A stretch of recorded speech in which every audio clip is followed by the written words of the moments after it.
Wonderful. Thank you so much, Jim.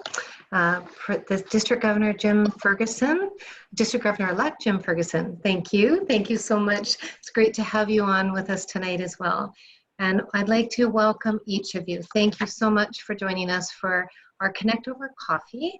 And my name is Tracey Vavrek, as Jim mentioned, and I'm a member of the Grand Prairie After 5 Rotary Club. So I'm calling into you this evening from my home in Grand Prairie. My home has become the central location where I've traveled the world, had the opportunity to enjoy with our district, with our members and our clubs and fellow Rotarians from around the world. And I get to do it all from my home. Now, I say that with some kindness of respecting where we are right now with COVID, and that each of you were able to join us tonight as we gather together here online with Zoom and to have some fellowship and also some learning opportunities. As we gather here today, I recognize that we are all sitting on treaty lands, and each of us represent our own treaty lands of where we are today. My treaty land is Treaty 8, and I recognize the people that lived in this community and on these lands prior, who have developed these lands and continue to develop these lands. And we live in friendship and in care and in love and inclusion. So welcome to each of you, and welcome to my home in Grand Prairie. So as we're gathered here this evening, we're also here, as I mentioned, for learning. And learning is where we have the opportunity to gather some knowledge from beautiful people. We can also tonight ask some questions as well. Tonight's conversation started as a result of one of your fellow Rotarians and my fellow Rotarian, Sandra Bayrock. Sandra, if you can give a wave to everyone, please. Sandra had reached out to me and to have some discussions around human trafficking. And she as well has a strong passion to ensure that we continue to talk, make change, and stop human trafficking. And it's something that affects all of us. And it's truly in the face of all of our communities. So as a result of Sandra's connection, she was able to connect me with Celia. Celia is here from the ACT Alberta.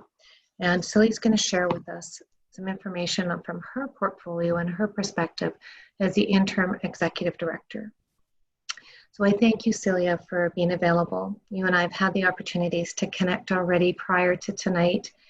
And I was really honored when you said yes. And I thank you for saying yes to come on and share yourself with our members tonight. Thank you.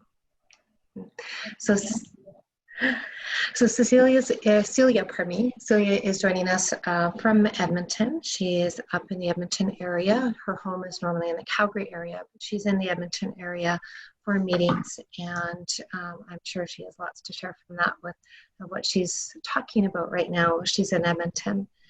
But first off, Celia, I'd like you to share with us a little bit about who you are. You've joined us from your hotel room in Edmonton. Many of our members have not met you prior. Some have had a chance, but many have not. So can you share with us a little bit about, you live in Calgary, what's that like? And a little bit more about you, because I know there's quite a history behind you. Yeah, I have a bit of a diverse background. My first career was in agriculture, teaching farming and organic farming. I lived in Manitoba. I did farm. From there, I fulfilled a lifelong dream to be a CUSO volunteer. And when my daughter was 5, my now ex-husband and I moved to Indonesia for 2 years. We worked as volunteers teaching agriculture on the island of Timor in a really remote location that didn't have running water and had metered electricity. And when we moved back to Canada when my daughter was 7, and shortly after that, I switched to the peace and human rights world. I have a master's degree in human security and peace building, and I started running a peace program in Indonesia. And that work led me out of agriculture and into humanitarian work, human rights work.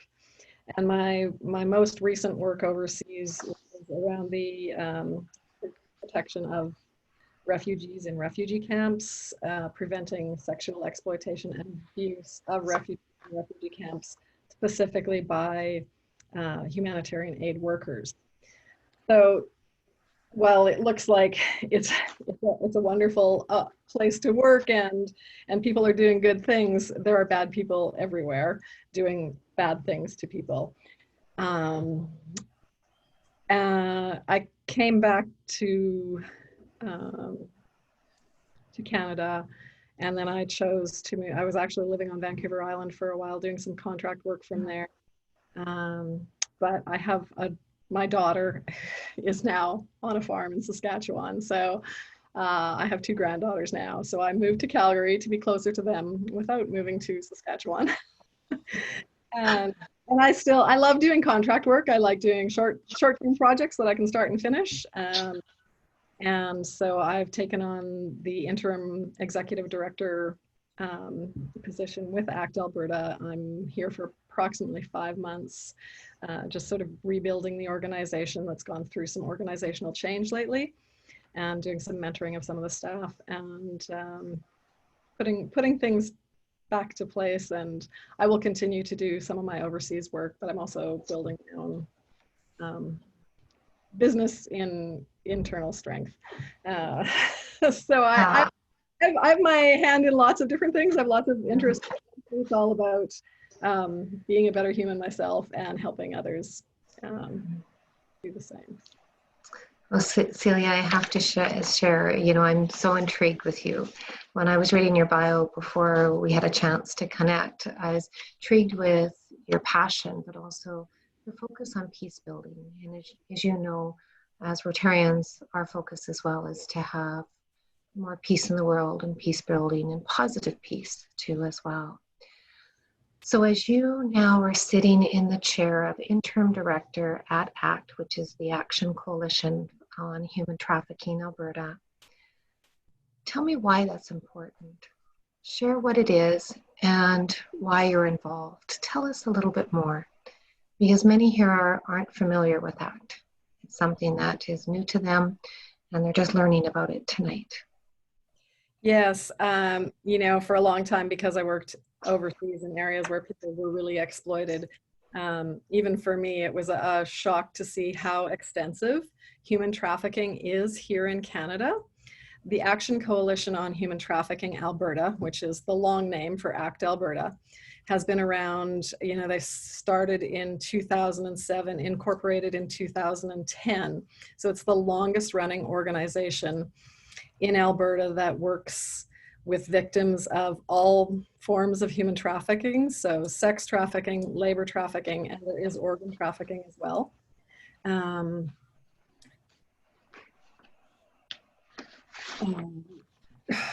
I guess it's really hard as a Canadian to actually understand that this is something that happens to Canadians. So I can give you some statistics, but you have to realize that these are just our own statistics for our one organization. So we see about 42% of the people that we have as clients come in, and they are international clients that have been maybe brought into Canada on a temporary foreign workers permit, but 58% are actually Canadian citizens. So to even wrap your head around that as a Canadian, that there are people in our country that are trafficking Canadians. A lot of the Canadian citizens, they are girls or young women that are being sex trafficked. But labor trafficking in Alberta is astounding. I was reading one report when I started working with ACT that in about 2010, it was really starting to come to the attention of the RCMP across the country, and that Alberta actually had the highest number of cases. So if you look at, you know, you can sort of Google what is human trafficking in Alberta, and some of the more interesting cases that I can share with you that have actually come to court and been charged. A lot of the problem with human trafficking is that it's very hard to get a conviction. But in 2012, RCMP charged 3 individuals, one of whom was a Ukrainian Orthodox priest whose name is Father John, his wife, Angela, and their business partner. they trafficked 63 individuals from Poland and the Ukraine to work for their company, which is called Kehew Energy Services in St. Paul, Alberta. The workers, what they did is they brought these workers in on student visas. They were controlled, they weren't paid properly, they were threatened. Human trafficking is different than human smuggling. It's an action with a means and a purpose, whereas smuggling is bringing people across the border. But trafficking is much more pervasive and much more traumatic for the trafficked, the victims of trafficking. So you don't expect that your local Ukrainian Orthodox priest is going to be trafficking people, but this was a charge. That was in 2014. Gentleman Morris from Edmonton was charged with labor trafficking of 71 foreign nationals for her cleaning company, which is called Dermot Cleaning.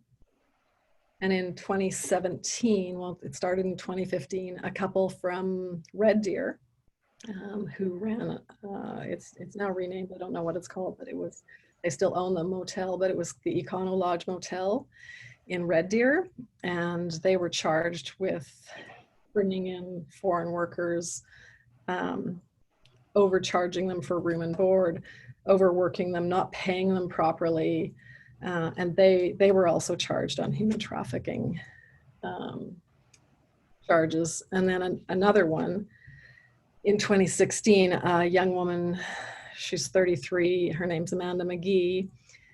She was charged with human trafficking for the purposes of sex trafficking of 2 young women, one who was a teenager at the time, and that's here in Calgary. So the range of trafficking is quite broad. And we like to think of it as, something from the movies, quite sensational, and that it's, it's always about sex. But in Alberta, it's a lot of labor trafficking, and you'll find it in the agriculture, construction, trucking, cleaning, nail salons, restaurants, and then the sex trafficking. So it's a lot of the charges are not organized crime members. They are actual, residents of, Canadian citizens living here in Alberta, trafficking and living off the avails of other people. So it's yeah. I don't like to see anybody exploited at all for any reason. Mm-hmm. And this, because it's such a pervasive, hidden crime, because most people aren't aware that it actually happens like this. They can't picture what human trafficking is until they're exposed to it. And I think as business owners in Alberta, we all need to be, we need to know about it, we need to be concerned about it, and we need to be concerned that there are people in our communities that are ruining other people's lives because of their greed. And they're, I appreciate, Celia, your openness with us, and it's startling to hear those numbers and to hear the circumstances of what's taking place in our province. When you and I first started this discussion, we were talking about the face of human trafficking in our communities, and you've just identified from large cities to smaller regional communities like Red Deer that it's real. It's very real. And as I look at ACT, how is ACT helping? And what's the role of ACT right now? Because I look at this and I go, my gosh, this is a bigger issue than we really understand. So, as I look at where you're sitting in your chair as in your hotel room, because you're in meetings in Edmonton, but in your chair in your role as executive director. And what comes to my mind is the importance of your organization. So what is your organization doing? What are you doing? So ACT Alberta is a really fascinating organization. And it's one of the reasons why I'm doing some work with them right now is I really, really love the work of this organization. They They do works with victims of labor trafficking, of sex trafficking, and we have had one organ trafficked client as well. So we are the only organization in Alberta that actually deals with people who have been trafficked for labor. There are other organizations like CEASE in Edmonton that deal with people who have been sex trafficked, but we are the only organization that deals with all. And we have sort of a three-pronged program. So we have a victim response service. So we have staff that their sole purpose is to take on clients who have been trafficked, to help them through the system. We don't have a shelter, we don't do things like that, but we connect them to all the services that they need and help them. So if they're temporary foreign workers, we help them extend their permits so that they can get through the legal process if their trafficker is going to be charged. We help them get shelter. We help victims get to safety, get them food, get them whatever they need to move them out of their dangerous situation into a new situation. And then we also have a really phenomenal education system. And that we train first responders, we train students at university, the RCMP,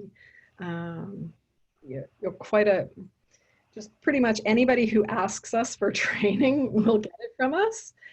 And then our third branch is research. So all of the work that we do is evidence-based.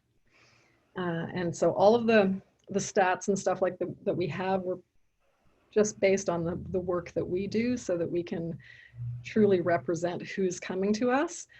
But the thing is, even with that, is that people who have been trafficked, it's trauma. And for them anybody who experiences trauma can have a real hard time even recognizing that they have been trafficked. It's very difficult for them to get away from their trafficker. And it's also very difficult for them to proceed to a stage where somebody will be convicted of the crime. So we provide a really unique role in Alberta and have been doing it for a long time. So we're a fairly well-respected organization. And you have many partnerships too as well. I understand there's a new task force that's been formed, and there's a variety of partners. And I can just imagine from the reach, if it's with the police forces, the RCMP, other supports and services within communities. So I have questions around this task force because it's fairly new. It is a new task force. Yeah. Can you share with us what this task force is and who's involved in it? So the task force is a project of the Premier's office, and he has named Paul Brandt, who is a country singer that I'm assuming everybody will have heard of his name, and he has been an advocate for preventing human trafficking for a long time, mostly because he was exposed to it when he was on a trip. I believe it was in Cambodia.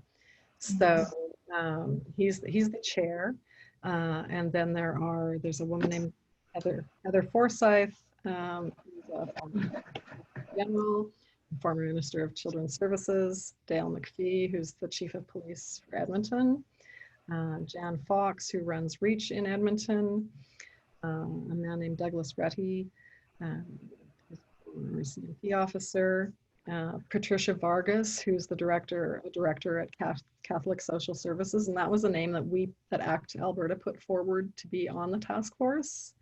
And then Tyler White from Siksika Health Services. So we're not on the task force, and I will say that we were surprised we didn't get an invite to be on the task force. However, I also think that we have a lot of work that we need to do. So and I do think that, there was a lot of talk, well, why was Paul Brandt named? but honestly, he will bring a lot of attention to the issue. So, and he has more time and money than our organization does. We have a lot of work on the ground to do, and I think that it's really important that we keep doing that. So, and I think that one of the things that they're they have like an action plan that they're working on, and changing things at the legal level is really what's needed, to make the convictions easier to get to make search warrants. All that sort of legal process stuff needs to happen so that the work that we do actually ends in changes. So, you know, honestly, they've only just been formed. It's been talked about for a while, but I will have to wait and see how successful they are. But I think the more people we have talking and working on the issue, the better, because it is an issue that's larger than Alberta can deal with. So I'm actually really happy to see that it's happened, and look forward to seeing what kind of collaboration will happen between the groups. And I really appreciate you mentioning the committee. Jan Fox is a member of our district and is also very involved at the district level with certain areas in our district as well. And I know when I saw her appointment recently, I was cheering quite loudly for her because of the work she's done in outreach and support, and she really has a clear understanding of what some of the circumstances are. So, you know, I'm honored our district has a member there that is representing also Rotarians, not only the service part, but the Rotarians as well. And, you know, as this task force goes forward, I think it's going to be important that we all continue to have some thoughts around it and input and challenge ourselves on what are we accepting and what can we stop, you know, because we do have a voice and we have opportunities. And you mentioned, you know, that Paul Brandt's there and he has a voice, and we've seen his work. He's been part of other Rotary initiatives too as well. And he has moved mountains with his voice. So not only is he a great singer, but he's also as well has definitely moved mountains. And so seeing the connection of that task force and knowing who's involved with it, I think all of us have a responsibility to be part of it too as well, and to use our voice to support that task force as they research and analyze and come forward with other partnerships and other opportunities too as well. You know, so, Tracey, I have a question here. Okay. I want to take a question from Ihor. When my son was young, we had a number of Filipino nannies. At times I was suspicious that there was a cartel-like situation, as after their notice was worked, 3 of them asked to be taken to the same address in a well-to-do area of Edmonton. Any basis for my suspicions? Possible cartel-like situation? You know, I don't know that I can specifically answer that, but I do know that that is one of the areas that human trafficking does happen in, and sometimes it happens through relatives. I haven't had any personal conversations around a cartel, but I would suspect that if they're all going back to some address like that, that there is, it's evidence of a piece of trafficking. And I think that that's one of the things that is really important for us to learn. And it's one of the reasons why I really love our education program, because Jessica Brandon, who's our manager of training and education, can sort of educate people on what to look for, what is a sign of human trafficking. So, you know, she has a list of things, and it's things like, you know, not being able to control your own money, owing a large amount of money, not having very many possessions, or not having a place of your own to live, living, you know, in some cases in what they call a hot bed, which was a term that I didn't realize, but that's a bed where, you know, maybe for 12 hours, one person gets to sleep in it after the 12-hour shift, and then the next 12 hours is another person getting to sleep. So there are things to look for. And I think the important thing is to know the phone numbers, like to know that ACT Alberta exists, that there is a national hotline in Canada that people can call, but there's also a local number here in Alberta to call. So you never want to interfere in something, but if you suspect, if somebody's looking like they're potentially being trafficked, it can be quite dangerous to intervene, but to actually know that there's an organization that can offer help, or if you think that somebody's in danger, immediate danger, always calling 911. But if somebody is looking like they need help, give them our phone number. Super, thanks. And one question, the last question from Francis. What is ACT seeing now with COVID, and how is it impacting clients who are already vulnerable? What can Rotary clubs do to support this work and the work of ACT? Right. So everybody, we're working from home. We haven't really changed much, except that we're working from home. Still, our client services program is still functioning. We have, surprisingly, Francis, we haven't seen a really large number of increases of calls, which has surprised us, because we did anticipate that we would see more. So we're not sure right now why that is. But I think the most important thing, you're asking what can the Rotary clubs do? One of our meetings today was, how can we provide better supports to our victims? And we have a victim response team, and it's one of the lowest areas of our budget. And sometimes we'll have people come in and we'll need to get them like a hotel room for 3 nights until we can get them to a shelter. We might need to feed them. We might need to get them a little bit of counseling. So we're always looking for people who want to get involved and help us fundraise. Third-party fundraisers for us are something that we love. We have a couple of those, so I think things like that, where people are actually engaged and raising money, but raising awareness at the same time, I think is probably the best thing, because the more people that know about it,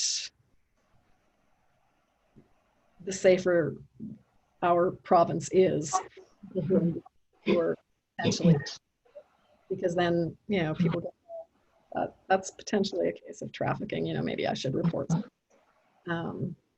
And like I say, we are the only organization, and we are very small right now. We have 5 staff, and trying to do the work, in covering the whole province, because we do cover the whole province. So one of the questions that's been brought to myself too as well, Celia, is around education, on the education component of your programs. Do you have any in-school education programs, or where's the focus of your educational programs for young people? How can we reach our young people? That's a great question. One of the things, so in Alberta, there's something called PSECA, which is the Protection of Sexually Exploited Children Act. So we don't actually work with anybody who's under 18. However, that is also an area where the grooming, especially for the sexual exploitation and trafficking, starts to happen. So right now, we don't do any education of that sort. And I will be perfectly honest, I don't actually know who does in the province. I mean, Frances might actually be able to answer that. She used to work for ACT. But our education is first responders. We do medical students, university sort of level, and we're looking at expanding that program. One of the things that I would really like to do is have that program expanded. And I think it is really important to take it into schools, because there's a lot of You know, traffickers prey on people's vulnerabilities, people who need somebody in their life or want something or looking for something better. And teenagers are a very vulnerable group. And it crosses, you know, it crosses all spans of society. So I would like to see our education program, you know, expanded on a lot, but we haven't gotten that far in to figure out how we're going to do that, but it's part of our plan. I'd like to ask Sandra to come on for a moment. Sandra, you have a desire to see Rotary clubs more involved. And as a fellow Rotarian, I ask you to share with everyone here how you feel we as Rotarians and members can help to support from ACT, but also as well raise the profile of human trafficking and the steps that we could take as team members. I was hoping that probably at our district meeting, maybe we could have a breakout session and have ACT do an educational piece so that we all can to find out what it's about. And then I was thinking 2025, the International Rotary Conference is going to be held in Calgary. And I was hoping that we could really do a big thing then, just to bring awareness to maybe some fundraising, and that would be the biggest. I don't know where to take it actually from here. I just want to know, I just know we need to do something. And starting the conversation as we are tonight is a way for us to all come together to do something, which is tremendous. Jim, do we have some more questions there too as well? Yeah, we have a question from Donna Barrett. How is ACT funded? We have, we get funding from the Alberta government. So Victims of Crime Fund funds a large portion of our victim response team. The Community and Social Services funds a lot of the education. And then we have a grant this year from the Edmonton Community Foundation. And then we do something, we belong to Canada Helps.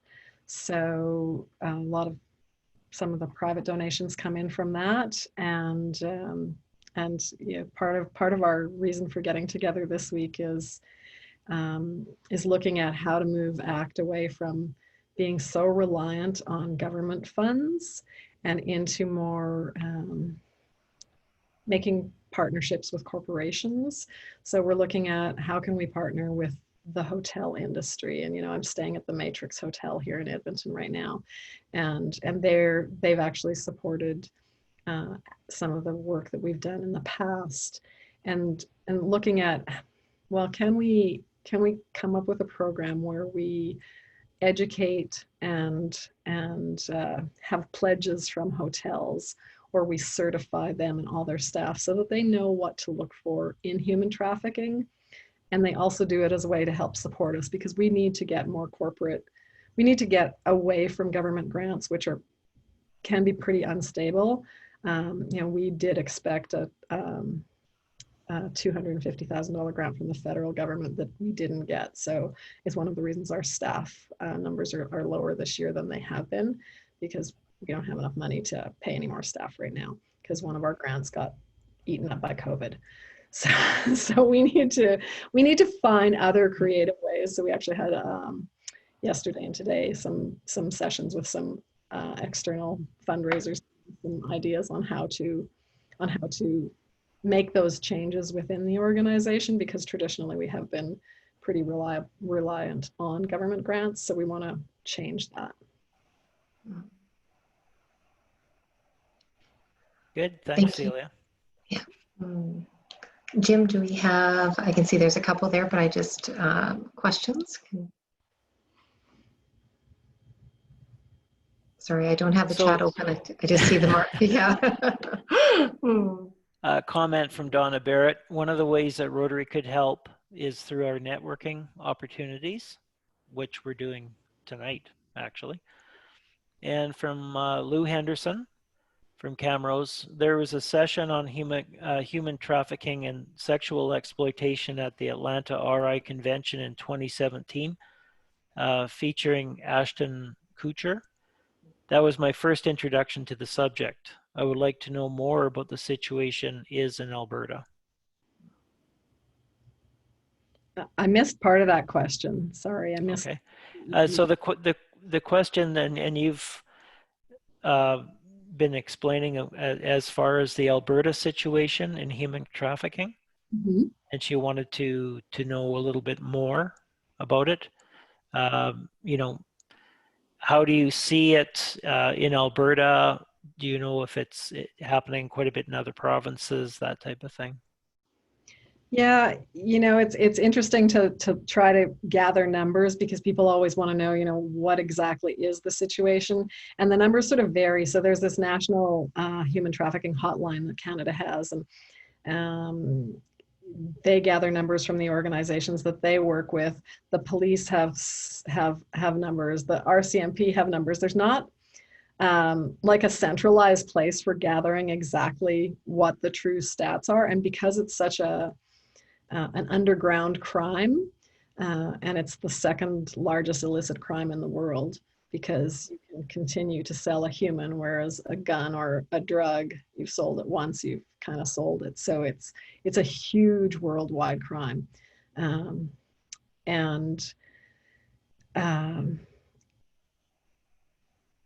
You know, I'm not certain anymore if Alberta is the top numbers. In 2010, that was the case from one of the reports I was reading.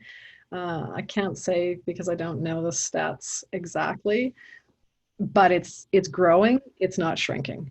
I can say that. So that's why we have to take action, because this is not something we want, you know, anybody exposed to. Absolutely. From Jerry Featherly, are there any volunteer opportunities with your organization? Yeah, we were just talking about that today. We have a large group of beautiful volunteers, I will share. So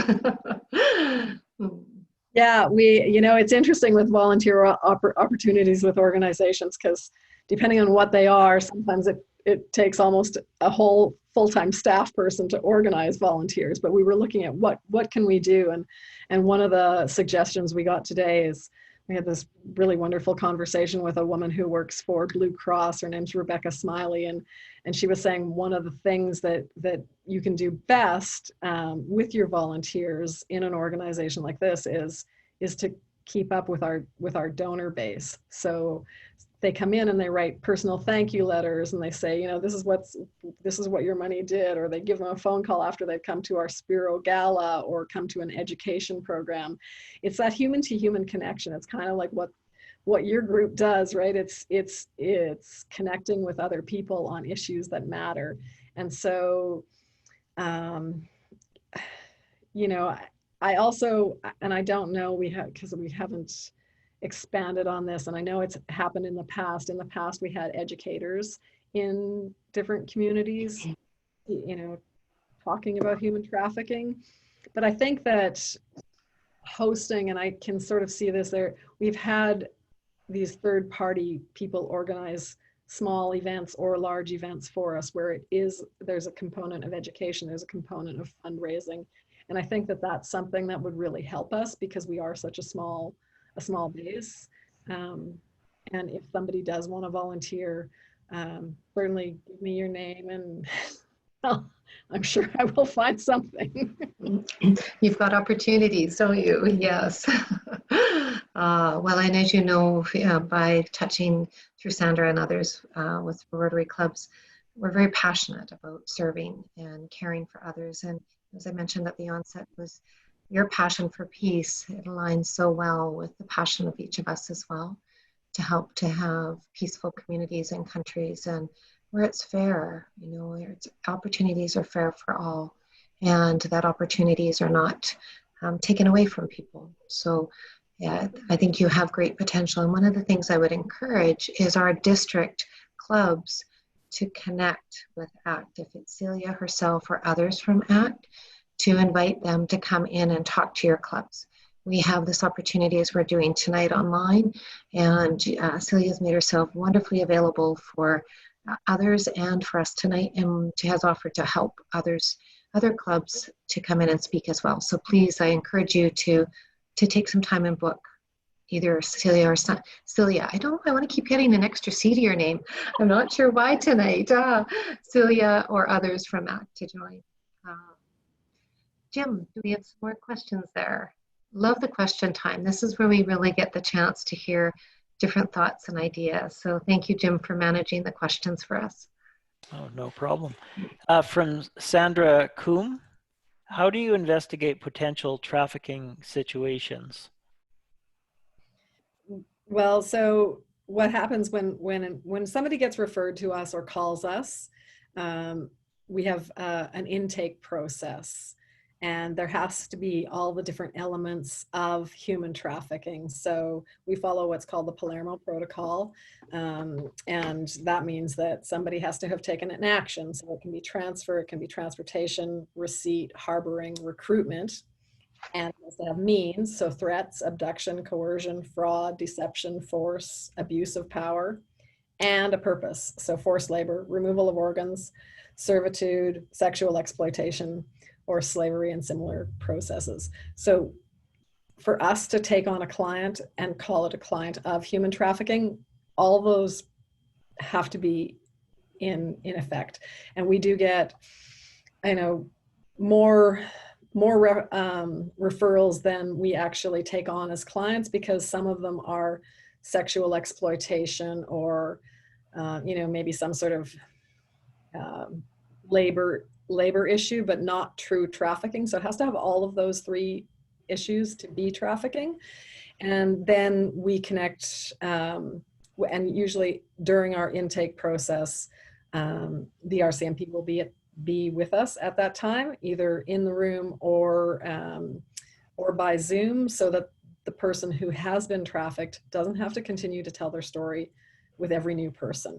So we try to make it as easy on them as possible, because by the time they've gotten to us, it's so hard for them to tell their story, because they have gone through such horrors. So we do that. The police or RCMP will do the investigation. We'll get them through other social services, shelters, food, whatever they need. And then it's the legal part is out of our hands. We provide that sort of initial portion, and any help getting, especially if they're temporary foreign workers, we will help assist them with their extensions of permits and things like that. But the RCMP basically takes over the cases. Thank you so much for that, Celia. Jim, do we have some more there? I can see the numbers, I just can't see the questions. From Nevis, just a comment. This is such an interesting topic. I encourage individuals to watch the Jeffrey Epstein series on Netflix, which I watched. It really shows how difficult it is to get a conviction and how widespread sex trafficking is. So, it's something that goes on, and basically behind closed doors. I know I watched the series as well, and because he was such a wealthy individual, he was able to buy people off and hide it for years. But there was dedicated attorneys, and the young girls that were affected never gave up, and they brought him to justice. And I haven't had that opportunity to see the series yet. That's after July 1st, is when I'll be able to watch TV again. That's because I'm a DGE. Yeah.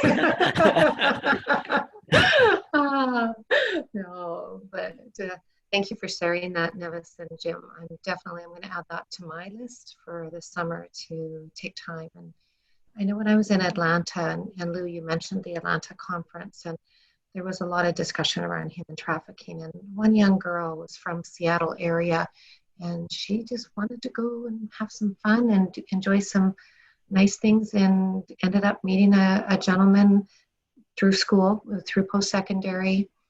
He was from Vegas. He convinced her to move from Seattle to Vegas, and as soon as she landed, she was placed in the human trafficking world immediately. And her story was heartbreaking. And she boldly stood in front of 35,000 plus people and shared her story. And I know, Lou, you were there for that too as well. And that was a tough story to hear. But it also highlighted to me the reality of human trafficking. And, you mentioned here earlier, Celia, around, organ harvesting and things. And a lot of times we think that's in the movies. We think, human trafficking of taking a young girl to Seattle that's in school and she pivots to Vegas to be with her boyfriend. And we think that's the movies sometimes, but it is real. It's a real part. And, tonight that was the purpose of coming together, was to share that it's happening in Alberta, it's happening in our communities. And, I'm honored you're where you are, and I'm honored you're sharing with us. I'm sorry you have to be there, though. Yeah. Well, and what you just said about the girl in Seattle. I mean, this Amanda McGee, she was a 30-year-old healthcare worker in Calgary, 33-year-old healthcare worker in Calgary. She responded to an ad from a 17-year-old girl who was moving from BC to Alberta and was looking for a place to live. So this girl came by bus from some small town in BC. I don't remember the full detail of the story.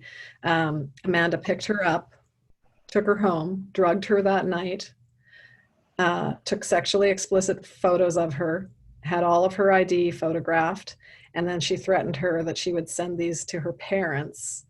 And then she locked her in a room and trafficked her for sex for several months. This was a 17-year-old girl from BC who was just looking to move to the city to get a job, and trafficked by a 33-year-old Calgary woman. It's just appalling what somebody will do. So yeah, that happens here. You expect it to see, you kind of maybe expect it in the States, or you expect it over, but that it's happening like that here in our province is so sad. Really makes you sit back, Celia, and hold your breath and send a lot of prayers and kind words to those young people that are being, touched by this in such a terrible way, and pray that they can see that we as community citizens are there to support them and help them move out of that situation. And, it just breaks my heart hearing it. It really does. We all have children, or most of us have children, and it could be our children. And some of us, it has been our children. Yeah. Just one last question. Are there any particular areas in Alberta more affected than others?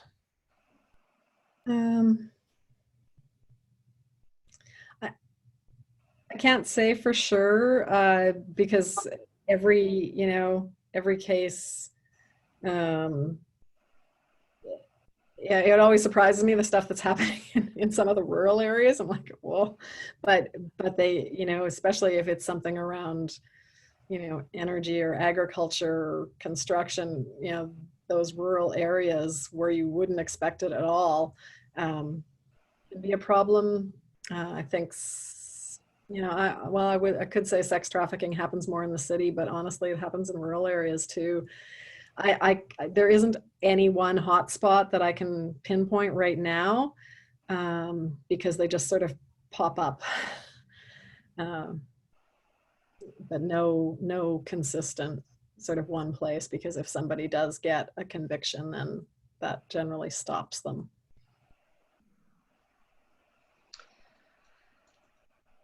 Well, this is a heavy topic tonight. I can feel the heaviness.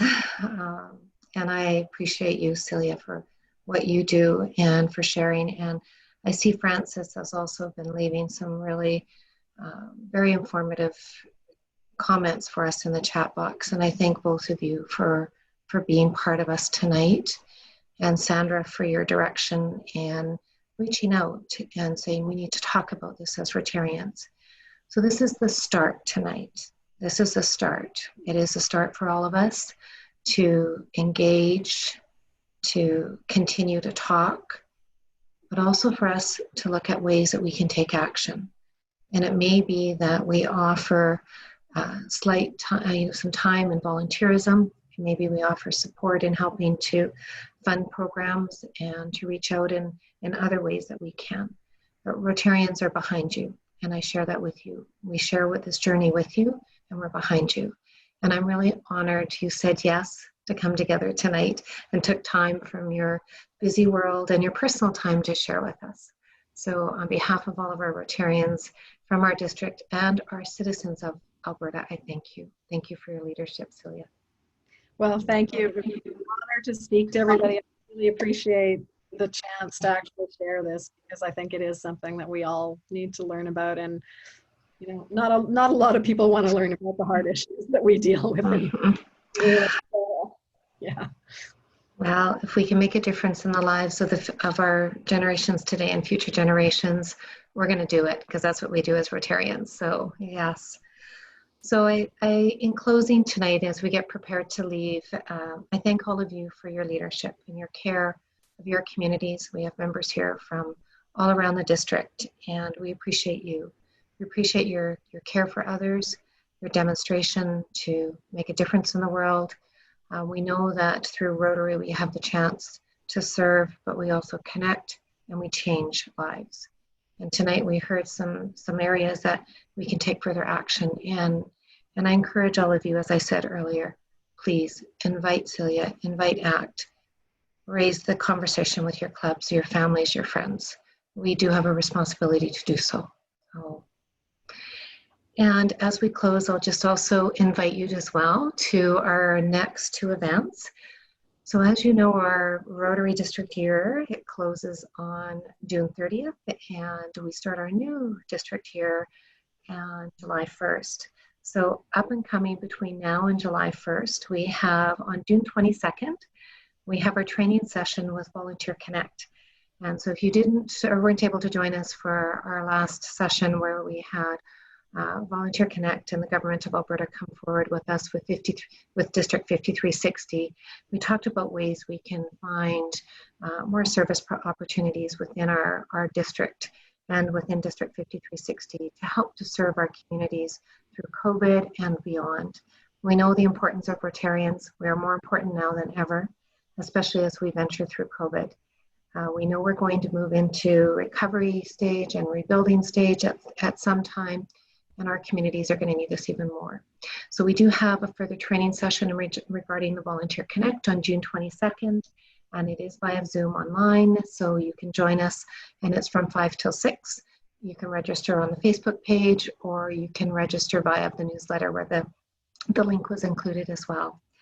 And very important date coming up, June 24th, changeover, our district changeover.